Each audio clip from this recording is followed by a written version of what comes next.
koto, no mai, haere mai, and welcome back to Showy Ovaries, a podcast where I, recently frequently prodded and probed Penny Ashton, try to learn all I can about menopause before it microwaves my ovaries into dust.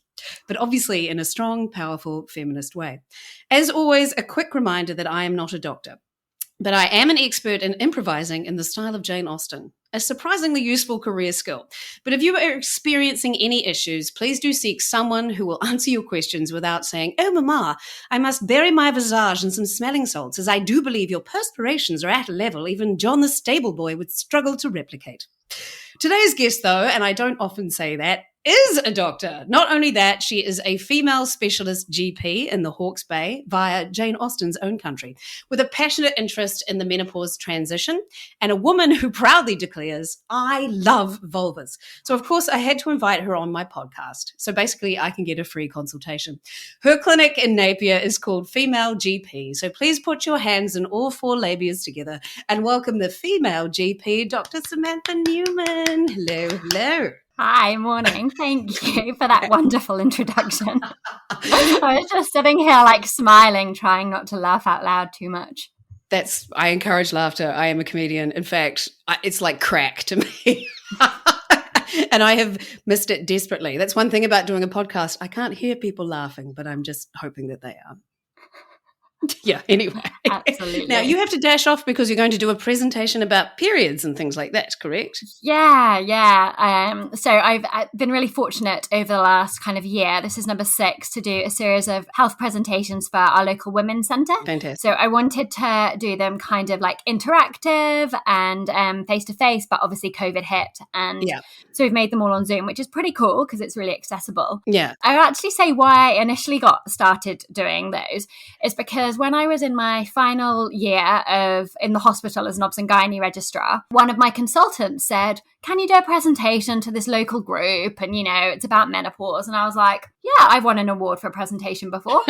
I can do that. So yeah, I did a very beautifully science-based, evidence-based presentation on menopause. It was not what anyone wanted. Right. I was mortified, but it was such an amazing learning curve because I was questioned about black cohort, ashwagandha, and, kind of 7 years ago, I was just like, estrogen, have a tablet.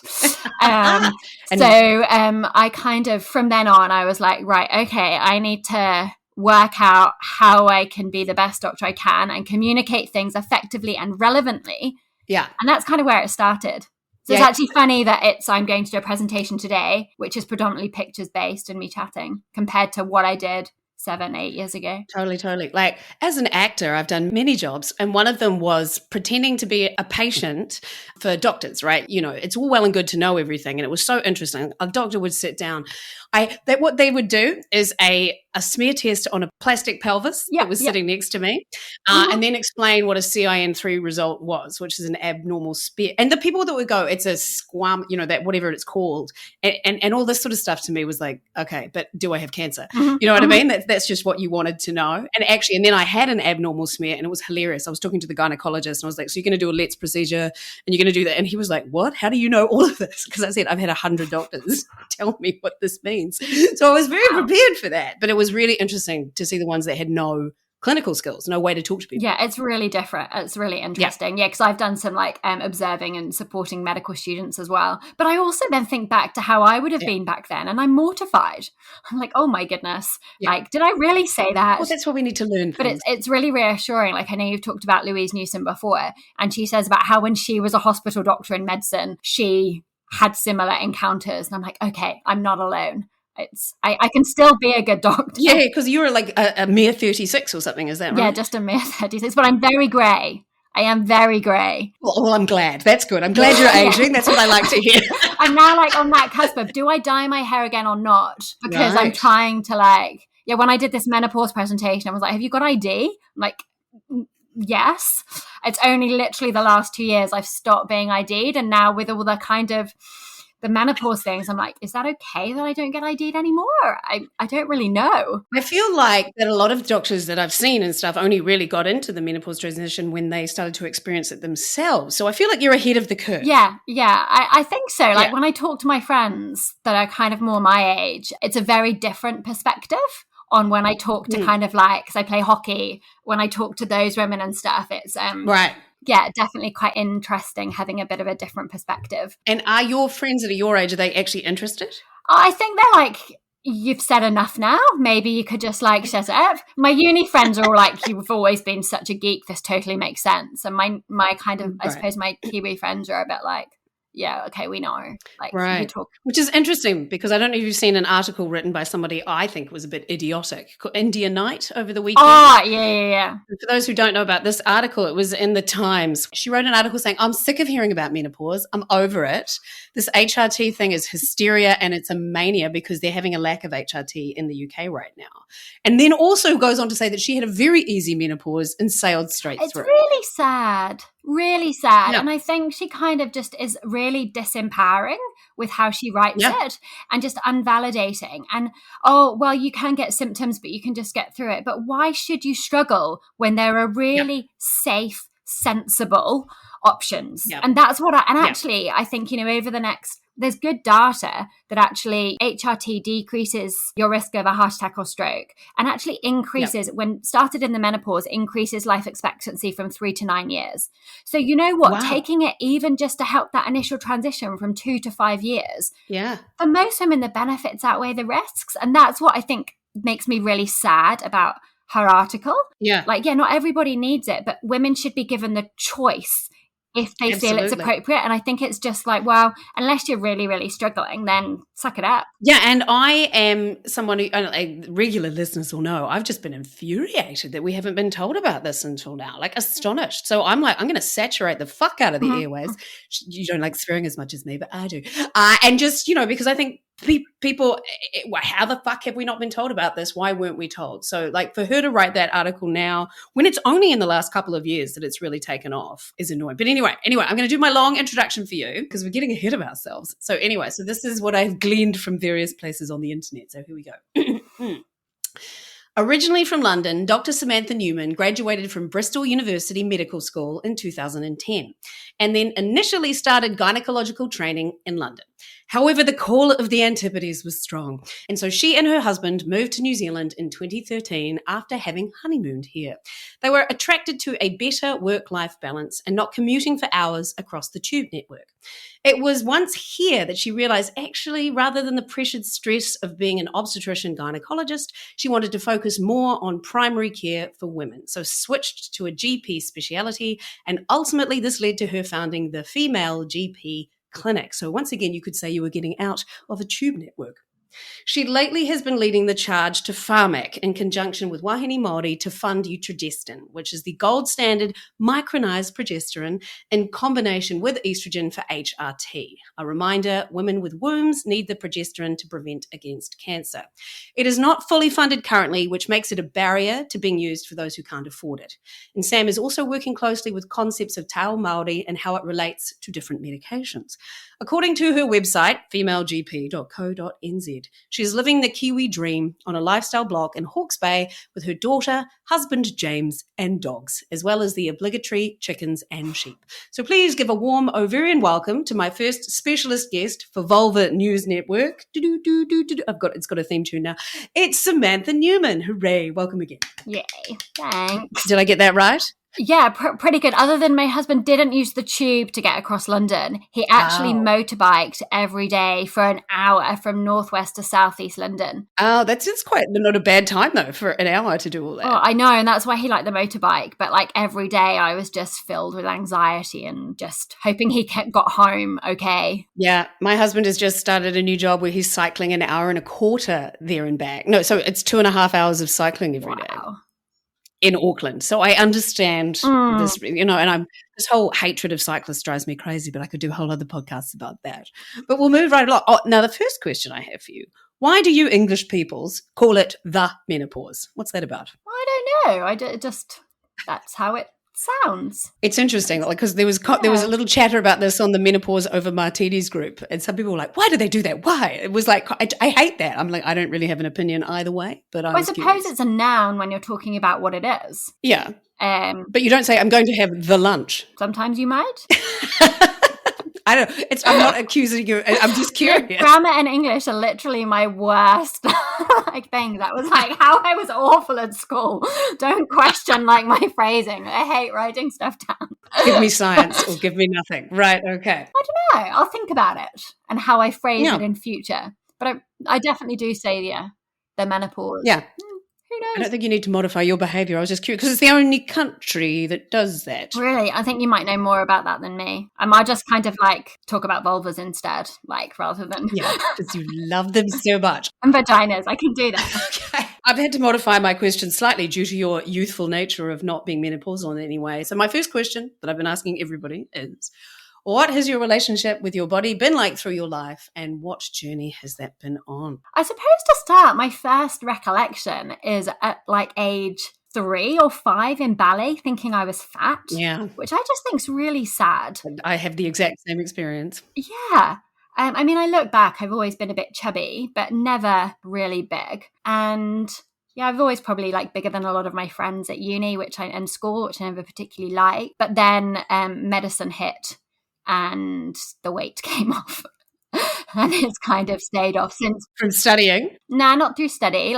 Once I started work, I think it's probably my type A personality and the fact I don't sit still, that I running and sport is kind of my mental health, my thinking time, my podcast listening now, chats with family, I do through exercise. Right. So there's probably an underlying kind of body image associated with the drive, but at the same time I want to do well through exercise. So I think appropriate fueling is really necessary. You mean eating?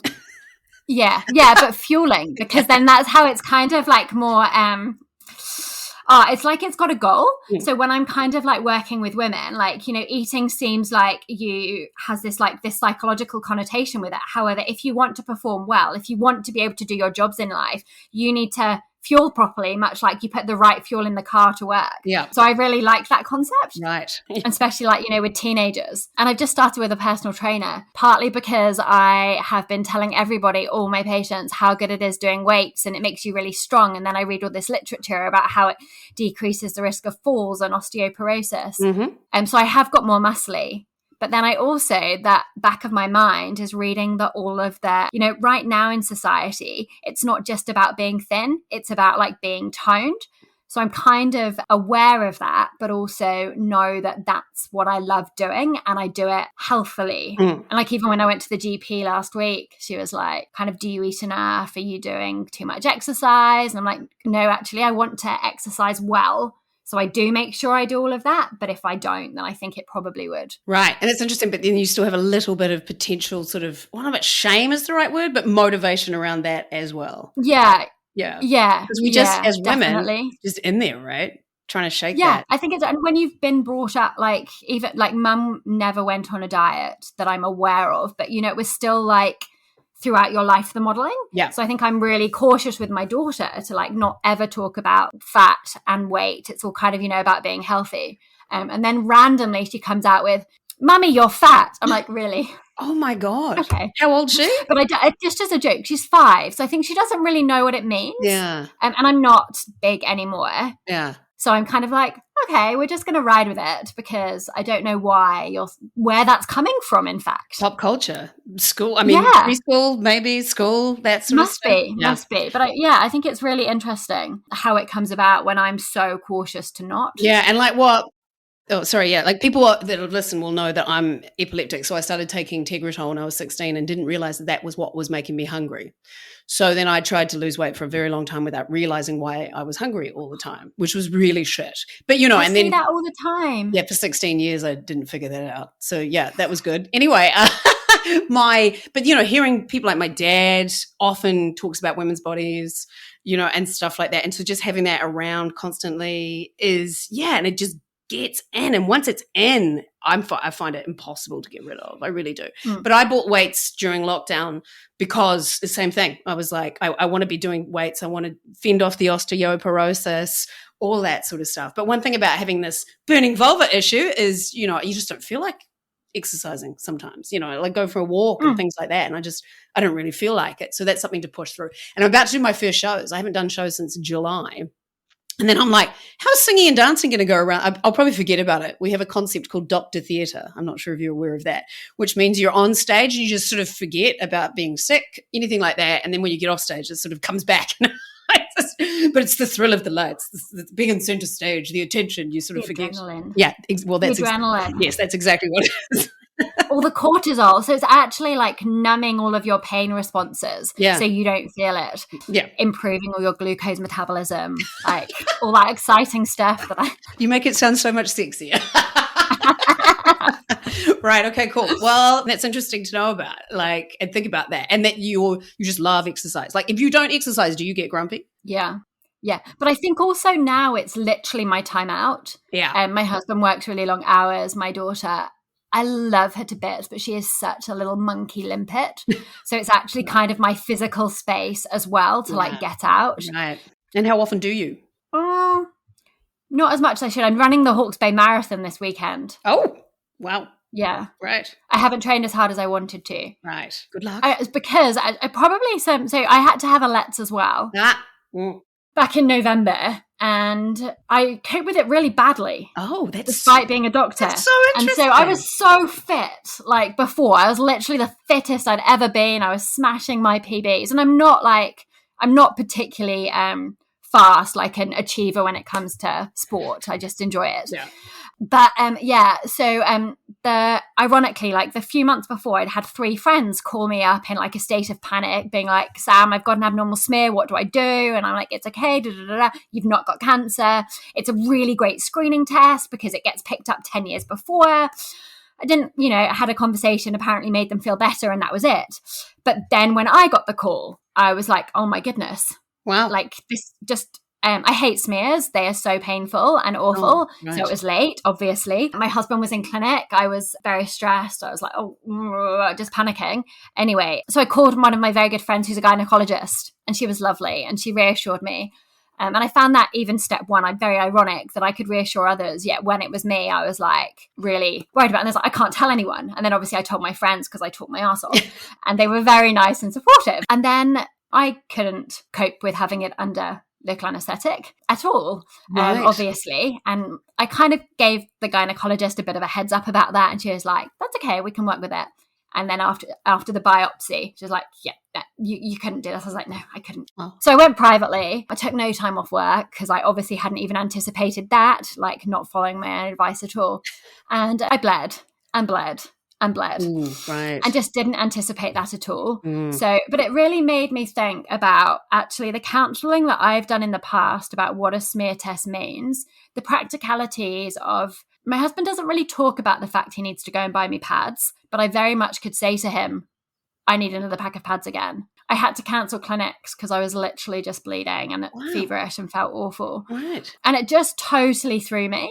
So that's also, really prompted my kind of long term, I'd love to have a little bit more of a supportive network to feed people into about what this entails. And I've just started working at a very low cost access practice in Hastings with a predominantly Maori population. And I just think how much money I had to spend on pads at that point. Yeah. That I didn't even know about, but I could say to my husband, you need to buy me some. Yeah, absolutely. So it's been really eye-opening. Yeah, I've been thinking about that a lot around equity and, who's got the time to listen to my podcast? Who's got the time to even research it, pay for the internet, all that sort of stuff. It's such a big deal. Mm-hmm. Sorry, complete divergent. Yeah, that's why I'm going to try and run a marathon, but not with any amount of fitness because it totally knocked me having that done. And, I was so chill, even though I am on meds, for epilepsy that are also mood stabilizers. And sometimes it's weird. I'm like, is this even me? I think I freaked the gynecologist out because I was so chill. I was like, yeah, this is all good. But I was very relaxed. But I've had a few people ring me sort of in a panic about it as well and been able to, because of my 100 doctors explaining to me exactly what it meant, I was, so I was very happy and that I had done that so that I knew that, so that when I was in there, I was okay. But there was something about, because they cauterize the flesh and the smell of that is, but you were out completely for that. Yeah, no clue. Yeah. It was, it's kind of confronting, but I found it a bit fascinating as well, and watching it as well. It's like I watched my colonoscopies. I wasn't out for those. I've had I need frequent flyer miles from the district health. Wow, you're amazing. I'm like, I just can't cope with it. And I was really embarrassed and mortified from the fact of being a doctor, being like, I can't cope with this. But it's really nice now, I think, having the confidence and being able to say to some patients, I couldn't do that either. It's okay. Yeah. It's great that you can, but it's actually okay. Totally. If, for whatever reason, this is not okay for you. Completely. And you to have that new level of empathy is just invaluable. So I suppose that's one of my kind of like look back and just a little bit embarrassed, a little bit of regret. Like I was just kind of almost probably a little bit dismissive. Yeah. But hopefully a bit more, you grow as you kind of learn. And that's anyway. It. That's why dismissing older women is bullshit, because of the knowledge that they have to contribute to the world. But as soon as we're not deemed fecund anymore, apparently we don't count. And that's nonsense. Right, back to my questions. So now, did you know anything about menopause much? Like, did your mother talk to you about menopause when you were younger? Oh, I just knew she had a really tough time, and my grandma had a tough time. And that no way would anybody ever take HRT because it's like the devil and things. And that's it. So now I feel really lucky to know that I'm never going to go through that. Yeah. Like, regardless of what I decide to do, management-wise, I am never going to have that fear or be scared about it, because there's tools out there. And I think that's the really important thing that I want women to know, which is why I'm just, starting these women's health workshops, because I think you don't have to have a problem to want to know more. And we don't have that infrastructure anymore to be able to learn, because we're not at school, like with puberty. So how else can we learn otherwise? And there's so many sources. Sorry, do you think it should be taught at school? Yeah. So I've got my presentation on periods is predominantly for adolescents at lunch, but I'm having a slide bringing in puberty and perimenopause and combining it. Marvelous. Yeah, great. It just needs to be normalized. Totally. The first time I heard the word perimenopause, I was 39. I'd gone to a hospital in Canada when I was on tour. So that was fun. I was at a hospital for 8 hours and then went and did my opening night. But anyway, and this nurse said to me, it's probably perimenopause. And I was like, what the fuck is that? But I love that term now. And you could write the article for me. I could tell you all about what I want to say, because I'm rubbish at writing. Oh, okay. So you can write it for me. But I just think it needs to be a normal term. So I kind of say it as in, like, I'm perimenopausal. My menstrual cycle symptoms are more pronounced now than they were pre the birth of my daughter. Right. And that's the perimenopausal transition. My peak fertility is gone. And that's okay. Yeah. This is normal physiology. It's not saying that we're not fertile anymore, because I could probably still conceive, or a general 36-year-old could conceive. Yeah. But yes, you can still be perimenopausal. Yeah. So I think it just needs to be literally like a timeline of how it goes and why it's normal, and understanding that so everybody has more estrogen and feels the symptoms of estrogen and has low progesterone. You don't need any tests to say that, because that's normal. Yeah. And you can tell, like, particularly because my cycle changed quite a lot. So that's the thing and that's what I feel like now. I'm in this stage of going, is that menopause, or is it just hot today? Like this constant thing. And it's one thing that, so I started to get interested about it. The first thing I heard about sort of extreme things was that a friend of mine nearly died because of lack of blood, so needed transfusions and things like that. And then I was like, okay, this isn't just a few hot flushes. And that's when I started to look into it. So now I have heard various things from doctors who, particularly a really good friend who trained as a GP in the late 90s. And she said, quote, I got shit all menopause training, unquote. So what did you get in your medical training? So it's really funny. I can actually picture the tutorial room I was in on St. Michael's Hill in Bristol with the HRT lecture. Which is really bizarre. The one. And it was prescribe the lowest dose you can for the least amount of time possible. But I think it's so important to understand why. And actually, as a medical, like, there's so much to learn about medicine. And if as a doctor you can't do anything about it because they thought the risks of the treatment outweighed the benefits, why, in quote marks, waste time learning about it? Right. And I think that's a very different perspective to what's thrown about in the media. But actually, doctors don't want to do any harm, and we want to do the best that we can. And actually, we don't want to investigate if we don't need to. So if you've got aches and pains and your periods are spacing out, and now we kind of know what perimenopausal symptoms are, great. I'm not going to investigate you for polymyalgia rheumatica or something like that, these random other conditions. But if I know it's menopause, then I can work with you for that. But actually, if I don't know it could be menopause, I don't want to miss anything. I want to support you. I want to give you the best treatment I can.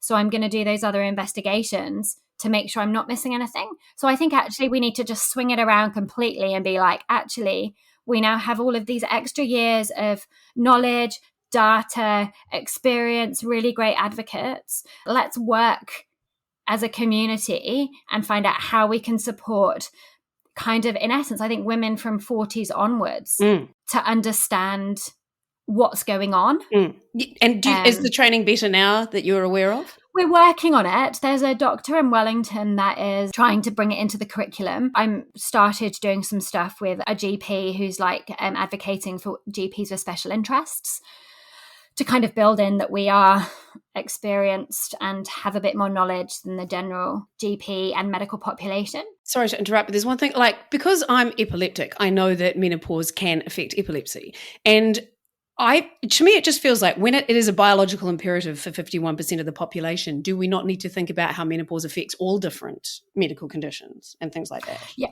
And it makes me so sad. There's a lot of doctors I think we're so good at our own specialities that this is where I think GP really comes into its own, because actually as a GP, I think menopause fits really well with that because, for example, epilepsy, I will want to know what your risk factors are for epilepsy, what your precipitating factors are. If you drink alcohol, how can I work with that and how that factors mood, your liver, your medications? And then with your routine, how can you take this medication and what things we need to look out for going forward, as well as bringing in the neurology factor as well and understanding that. So I think it's an amazing topic to be in general practice and because of those factors rather than that kind of, gynae delivered. And the same as if we think about, okay, women's health specialists, like gynae doctors were thought to be the best at menopause, but actually what does their training consist of? It's not about neurology. It's not about palpitations and how the heart works and that there's estrogen receptors on the sinoatrial node, which increases the heart rate.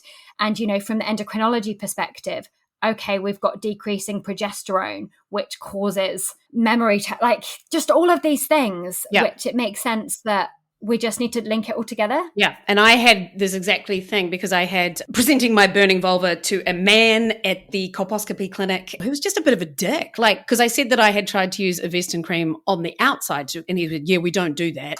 And I was like, well, actually, I think you'll find that a lot of doctors have suggested that. And he said, oh, who? Dr. Google? In such a condescending way that made me then very less, happy about flashing my bits at him because he wasn't as up to date as I am on that. And I realized that doctors have so much. I mean, the human body is just huge with what you have to know. But I'm like, you're in the colposcopy clinic. I feel like you should know. And also it was his condescension and his dismission. That's not a word. Yeah. Dismissal. That was really pissing me off. But yeah, it's like... and the thing is, with HRT and epilepsy, do you usually have to prescribe a higher dose of HRT? So I'd always start with a low dose anyway. Right, and then build up. But you've just got to be careful with the different types of HRT you're prescribing because of how it's metabolized, which means how the body processes it. Yeah. So if you've got a drug, for example, with any other drug or a liver that's not working as well, you'd want to give medications, HRT options, which aren't processed by the liver.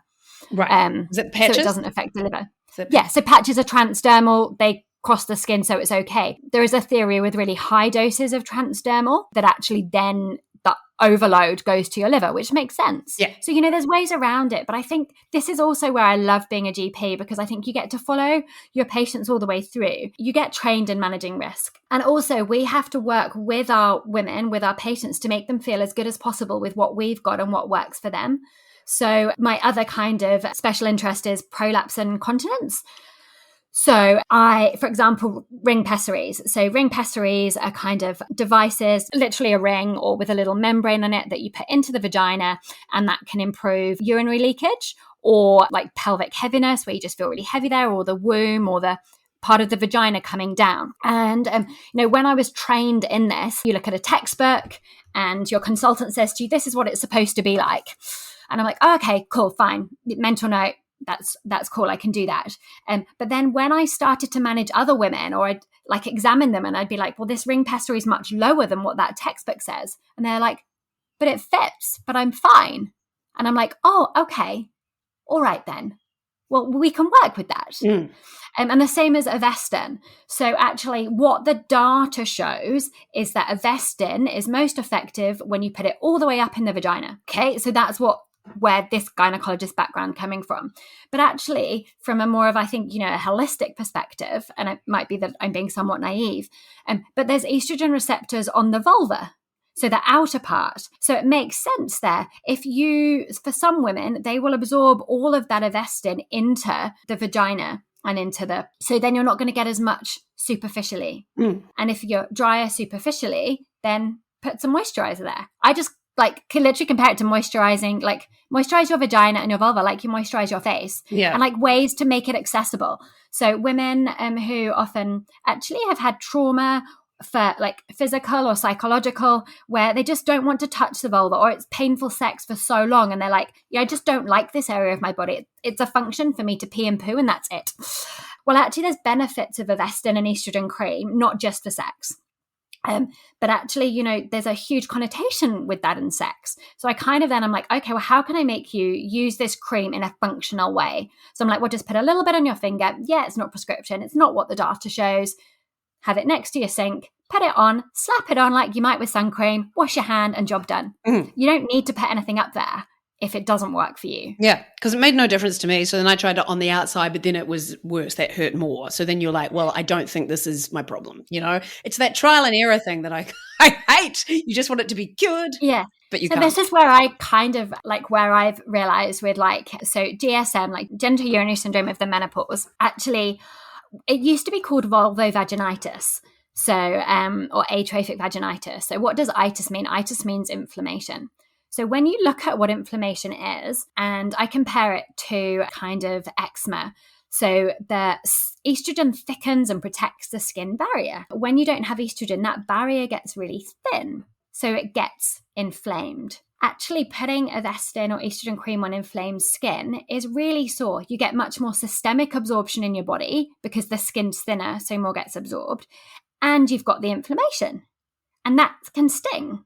So actually for me, it's looking at how can I manage inflammation alongside of the menopause symptoms, the low estrogen, and making it work, which is where we kind of had a conversation briefly in the past, didn't we, Penny, about how I often use topical steroids. Yes. And I've learned that through patients as well. So hydrocortisone, 1%, mild steroid, you can buy it over the counter from the pharmacist. Keeping it in the fridge can be really soothing. Right. And that decreases that level of inflammation. And then I start with a tiny little bit of Avestin and just gradually build up. Right. And I actually often use mometasone ointment. So ointments are better for the vulva because they're a nicer preparation.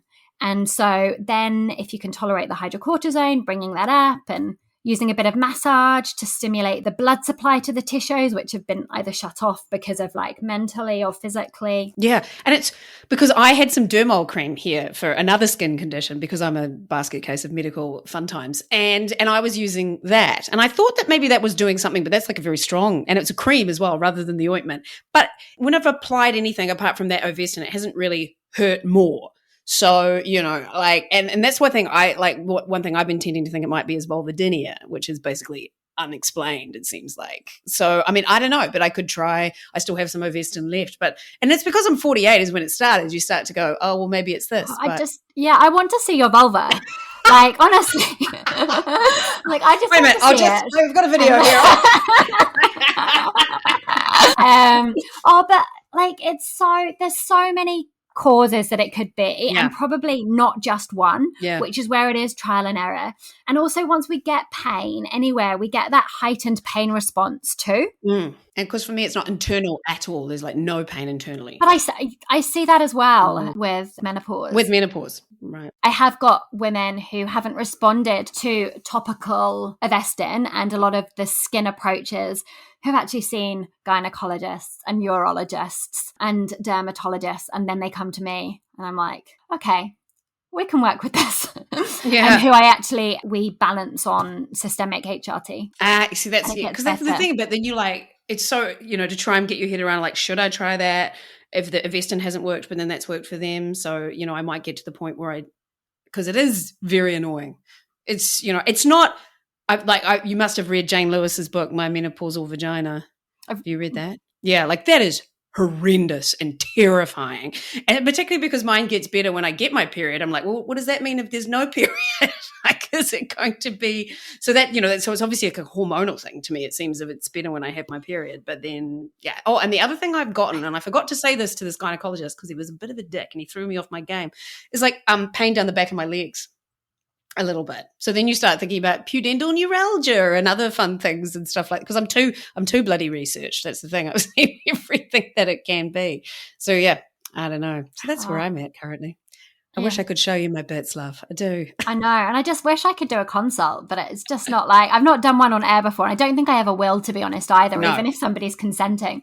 You need to. Like I think there's so many factors still to consider. So I got my husband to take a picture of it once, which was a highly entertaining moment too. So he could be the cameraman. With Jane Lewis's husband, she calls him the Vagirazzi, which amused me very much so. But right, now back to my questions that I have for you. That's one thing I wondered about HRT. Like, you don't get a period with HRT. It depends what kind of HRT you're on. Right. So you can't really, it won't work to stop you having a period if you're still having periods on HRT, because your body will just be kind of like fighting against you, in essence, to be like, the lining of the womb is thickening, so then it needs to shed, so you often get irregular bleeding, which is where I'm like, I love kind of all my consults and a lot of kind of my patient interactions, I go back to the science. And I have like diagrams and I'm like, this is what's going on here. And these are the symptoms that you'll be feeling, and kind of break it down a bit. So then it makes sense why you're having what hormones and when and what side effects to kind of look out for. But that's just how my brain works. So has your husband become a massive expert? I mean, he's a doctor anyway though, isn't he? Yeah. Oh. We're quite different in the way we practice. Oh, in what way? Like we have the same values, which is really cool. So we for years we worked together and it was really good. He's just very evidence, science-based. He's a really good doctor. Doesn't talk as much as I do, which is probably a good thing. So yeah, no, he prescribes HRT a lot, which is cool. GP as well? Yeah, he's a GP. So he did about 8 years of surgery and then went into general practice. Oh, interesting. Yeah, no, he knows. I think he's already like, making sure I go on HRT when I need it. And I'm like, yeah, it's fine. I'm going on HRT when I need it. I mean, he can only benefit in his practice from what you have, the expertise that you are developing to me, even just by osmosis, by transdermal patches. That's what he's doing. Absolutely. I just got to be careful. They don't like stick onto him if I need them. Unless you really want to. Right. Yeah. Oh, yeah, right. Absolutely. Yeah. Or they come off in bed and end up on him or something like that. So now, do you see that? One thing I've been getting frustrated with is the sort of like alternative menopause market where you can buy a packet of pills for $200. And there's one currently on Facebook, I can't remember the name, Better Body Co or something, and it's just horrendous. And it's going on about your menopausal body odor and how to get rid of that with these supplements and stuff. And that drives me crazy. So do you see a lot of that? Yeah, it's really sad. And I used to fight against it, but now I just don't. Kind of like, I am about, if it works for you, great, but I don't have any evidence or know the evidence to suggest X, Y, and Z works. Yeah. But I'm not going to challenge it if it's working for you. And but I don't know the risks. And I think that's the really, really sad thing, is that everything that I prescribe, I could tell you the risks and the benefits, or say there isn't enough data to know that. Whereas these alternative options, actually you could be doing more harm than good, and we just don't know about it. Because everyone's obsessed with the word natural, but hemlock is natural. So you just, yeah, exactly. So, and what about, was it black cohort? That's what it is. Yeah, no, isn't there's it? actually evidence for that as well, Yeah. that it can improve hot flushes. Hot flushes. It's because one of my best friends has just had her ovaries removed. She's got the BRCA gene, so she can't go on HRT. No, And she's she can go on HRT. There right. is a really great document from the Royal Marsden Hospital Trust about initiating HRT in those with the BRCA gene. Obviously, I Right. don't know what she's had, but if you've had a bilateral mastectomy and an She has. oophorectomy with the BRCA gene, actually, if you're within the kind of, you should have HRT basically, and your risk of breast cancer is lower than the population. I've got a few patients that have come to see me for HRT having post-surgery Right. that I Okay. have started on. Right. HRT. But black cohort is an alternative if you can't for various other reasons. I would just have her on Sometimes as well. HRT. Yeah. Unless there's any other, medical reasons, but there's not actually many medical reasons why women cannot have transdermal estrogen and utrogestan micronized progesterone. There are not many reasons at all. Right. Okay. And I when guess you that's think of quality of life, like Yeah. the thing that makes me so sad is if you can't sleep, then your body craves more sugar because you need to stay up. Your happy hormones decrease. The data shows your perceptions of pain are worse. So therefore you don't want to do as much because you're sore. So actually then you put on more weight, which puts more stress on your bones. You're going outside less, so you sleep less because you're not getting that 4 hours of sunlight, and your circadian rhythm changes. She's had a lot of, surrounded by a lot of cancer, so I can see you'd be scared. Yeah, for women, I see a lot of women who have had a lot of experience with cancer in their family and in their friends. And I can understand that there's a lot of anxiety and concern about whether specific medications will increase the risk of cancer. And I love working through that because actually a lot of the time I do feel really safe prescribing the medications I do in the context of the risk of cancer. But I think it's really important to kind of make sure we're educated, and if I know the data, or if there is data, that I communicate it. So for example, if you have got the BRCA gene, the Royal Marsden Hospital is a fantastic cancer hospital in London, one of the world leading hospitals, and they've published a document for health professionals about the BRCA gene, and hormone replacement therapy is in that too.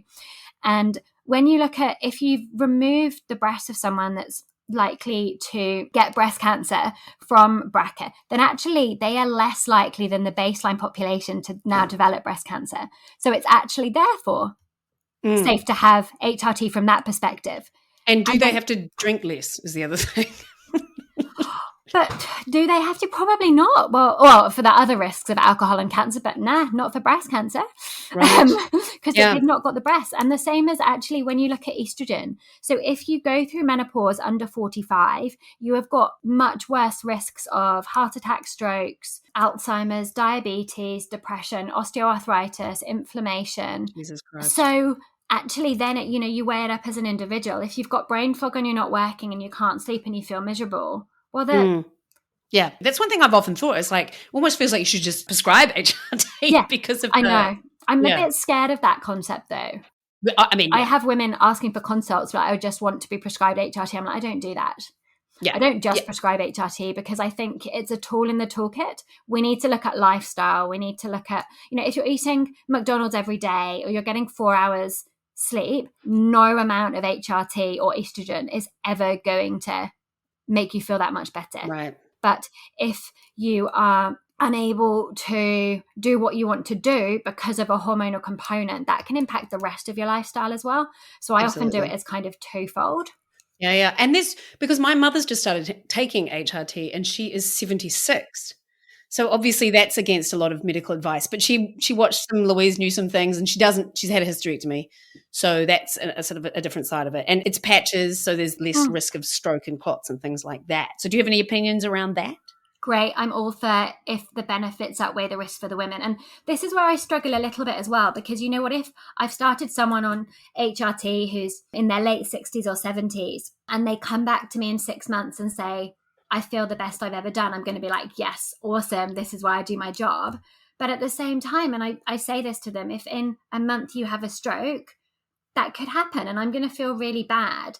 And that might be because of the HRT. It probably isn't, but it could be. Yeah. Are you prepared to take that risk? And to be honest, most of them feel so rubbish or just feel that they could be so much better that they're like, you know what, that's okay.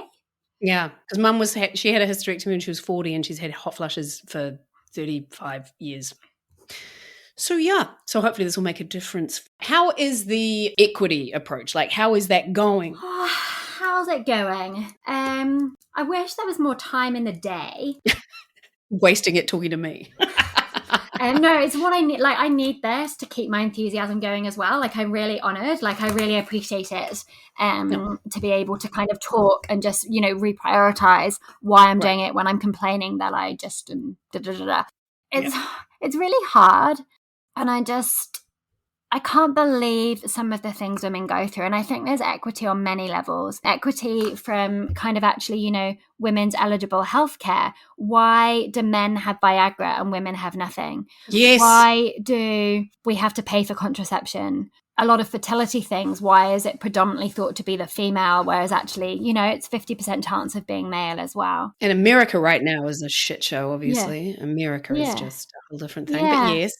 And then there's the kind of women that can't afford it. And because some people say, well, if you've got the money and you can pay for it, then you're more entitled. But actually it's a lot of women just don't know.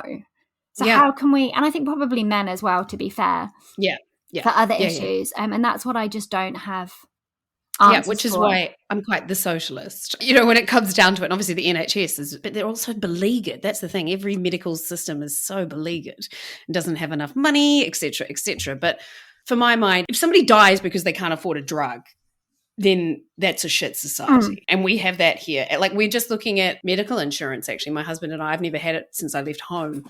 And non-pharmac drugs is one of the big things that I'm wanting to make sure that we get covered, because and also I'm on lamotrigine, which the government suddenly decided, Pharmac, not the government, make that clear. Pharmac suddenly decided to go with the generic one, which, then a lot of people that hadn't had seizures for 20 years suddenly had seizures again. And they were like, oh, but it's not the drug. And it's like, well, anyway, it's just so frustrating, and you must rub up against that every day. Yeah, but the flip side is I'm trying to not worry about it. Good. I kind of I think a few of the things I do are very only help a small proportion of people, but I feel that actually that's what I can do. And, if I start small, then things will kind of contribute and get bigger as time evolves. But I don't want to... I worry way too much. I stress way too much as it is. I kind of need to put up that barrier for me, so I'm not too neurotic. And yet you are trying to get Pharmac to fund Eutrogestin.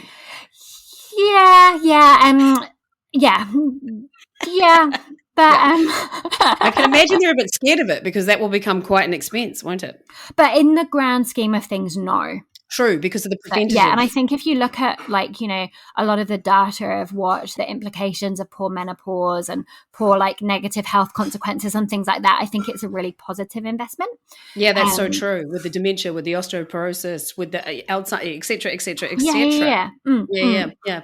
And that prophylactic approach is so often, it's always the ambulance at the bottom of the cliff so often, but we need to be more proactive at the top. Yeah, it's funny though, because I had this one lady come to see me because she's got a really strong family history of osteoporosis, and she went through menopause at 47, which is fine. You wouldn't actively treat that, but she was like, I want to go on HRT because of my family history and for my bones. And she's very slim. And I was like, cool, great. And so I started her on it, and we started the lowest dose and worked up, and she wasn't really feeling much better. And I was like, oh, I'd quite like to increase you up a little bit. And she was like, oh, but I don't really need to. And I'm like, well, actually, I think so. And over the next 6 months, because we weren't in a rush, in a structured way, we increased her up. And then she sent me, I don't get many thank you cards. And I got a thank you card saying, I feel so much better. And I didn't realize that. Yeah, and so I think there's a lot more potential as well.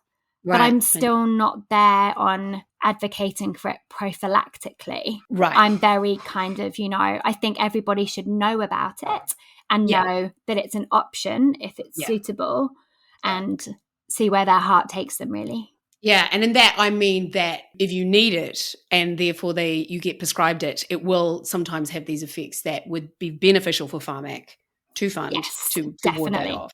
And I would also add that Pharmac I mean, like, I asked some friends in Australia and Canada how much my drug regimen, even though I don't take that much, I take 2 pills a day of lamotrigine and my asthma inhaler because I really am a basket case. And it would cost so much more in Australia and Canada with their daily meds because her pharmac does this, it's this double-edged sword. Like, it does an amazing job mostly, but then these things fall through the cracks. And that's why it always becomes a fight and it always becomes a campaign. I feel sorry for them ultimately, because everybody wants their drug funded and everybody is valid with what they want. Yeah. I just feel like they just need more money. Yeah, and they've got to prioritize as well. And, you know, this is where you'll know way more than me about the politics and the kind of stuff like that, because I just stick to medicine. You want to focus on the ladies. Yeah. So I find it interesting, but I don't really have enough knowledge to kind of know how the funding systems work. I kind of know what's relevant to me. So I think we're nearing the end because you've got places to be. But so you're just finding this ultimately extremely rewarding. It's amazing. I don't see why everyone wouldn't want to do this job, to be honest. Right. Being buried in vulvas. I just need to make it sustainable. Like, that's my thing at the moment. And I'm getting 30 to 40 emails a day, and I just cannot keep up with that, plus actually deal with the issues properly. And that just goes to show the lack of what we have, right? Yeah. I mean, obviously you're very good, but the fact that a lot of people that there's so few, there's only one of you, you know what I mean? Yeah. So I'm working out but I think that's kind of the health system needs changing. So I'm kind of want to I suppose my dream is to figure out my own health system. So for where I am now, I've done obs and gynae training and focused on X, Y, and Z of that. Done the special women's health training and extra things along the way of that. I've done some GP training. I've actually done some extra kind of cognitive behavioral therapy and mental health training, some extra dermatology stuff. And I'm literally a complete geek. Like I always have been. So I can't find anyone that has got what I've got, but that the same as any other GP. It's not saying that I'm really special or anything. Well, you have a speciality. Yeah, the roles that I need somebody to do what I do. And I don't think I'll find that, the same as nobody can duplicate themselves. But what I want to do is almost work in a group. So kind of have people that can, like the LETs, for example. So if I have an abnormal smear, people know who my group is. So then they can get just the same kind of service that I would communicate or that I'd want to communicate to support them through that journey. Kind of touching base with, because a lot of the time, women have had a really bad sleep routine because of hormones being all over the shop, and then we get in bad habits or not eating properly. So somebody to kind of, check in down the line about that. Right. Find out why I haven't got bloods done. Right. So to kind of, break it down into little bits about what's important. And prolapse and continence. So you can't actually manage that if you're constipated or you're straining when you poo or if you're not pooing regularly. And it takes me ages for somebody who's had dysfunctional bowels for 15, 20 plus years to break that down as well and find out what their poos are doing. So to have that network where I can still have that contact is the dream. And for me to not be working by myself, but having this group of people, group of really inspiring women who can challenge me and come up with ideas and also encourage women not to have shame. Because it's so funny, look at me, I'm talking about all this stuff, but with the diverticulosis and you're like, poo, I don't want to talk about. I actually hate the word poo. Feces, but then that's a horrible word as well. I hate the infantilizing of language in the media around poo, but I guess I've grown quite fond of it. It's weird. When I first came to New Zealand, in England, it's wee and poo, whereas here it's wees and poos, and that's a kiddie term. So when I was with the consultant gynecologist in the past in a hospital, and they'd be saying to the patients, "How are your wees?" and I would be like, "Are you talking to a child?" But now I'm I say to my patients wees, poos, and I'm like, "Yeah, it's normal." I'm like, "Can you please call it urine?" It's amazing though how many people don't recognise what you mean when you say urine though. Really? Yeah. Wow. I know I'm a snob, ultimately, let's be honest. I'm fine with that. It's inside, it's fine. But we all just feel different communicating in different ways, don't we? And when I'm working with mums that have brought their kids in, I'm like, do you call it a penis? Do you call it a willy? Do you a vagina, bottom? What do you call it? So I can then be on the same kind of page with this child. That makes sense. Yes, absolutely. But you have to go soon. So is there anything else that you would like to talk about at all, do you think? You did say about the fact. Yes. Have you got a fun fact? To do with inequity and understanding our body. So women who have high cholesterol have erectile dysfunction of the clitoris, much like men. Oh my God. So define high. Oh, just like like high triglycerides in particular and stuff. So I think this is where I think of it as being the trends and like that whole package of diabetes, insulin resistance and stuff. But I just think it's a really, men are given support through that, or in a consultation, like if the topic of sex comes up with men and orgasm issues, well, it's accepted that it could be cholesterol, and cardiovascular risk could be a contributing factor. And it's the same in women, but we just don't know. We just don't talk about it. So I think that's really interesting.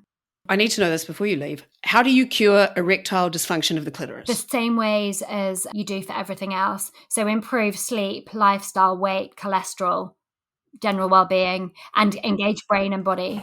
Does it stay in the hood? Is that what that is? Oh, you don't get the nerve pathways the same. Like it changes the function and stuff of it. So you can't, some women can't orgasm. It's not as common and it's not talked about, but I think it's probably because it's multifactorial and it's not known. Yeah, I'm like, look at me, I've been doing all this stuff knee deep in vulvas and going, what? I didn't know about that. But then, you can get fused clitorises from lichen sclerosis and vaginal atrophy, and some and maybe I've learned too much because, you're just like, oh, that's what that is. And actually it wasn't. And who bloody knows? I'm not making sense now. I'm rambling. No, but it's great. But this is why I love vulvas, because you can prevent that. Right. If it's done appropriately. And it's so cool. It's just... Right, you just love the vulva. Well, it's love just your vulva. Satisfying. I never thought I would love the vulva, and knowing that I can kind of empower and improve whoever's quality of life by acknowledging and validating and giving treatment options. It's just amazing. I suppose on that perspective, I'm like, oh God, I'm probably a bit selfish because I do it because I feel good. No, that's not selfish. Stop that. It's altruistic. That's what that is. Yeah. Yes, that's not, On that note, well, thank you very much for your time. You've got to dash off and talk periods, and I love that you're just bringing hormones to the fore. Good luck with your puberty, etc. It's nice to meet you, finally, after we've been talking about my vulva on Facebook Messenger.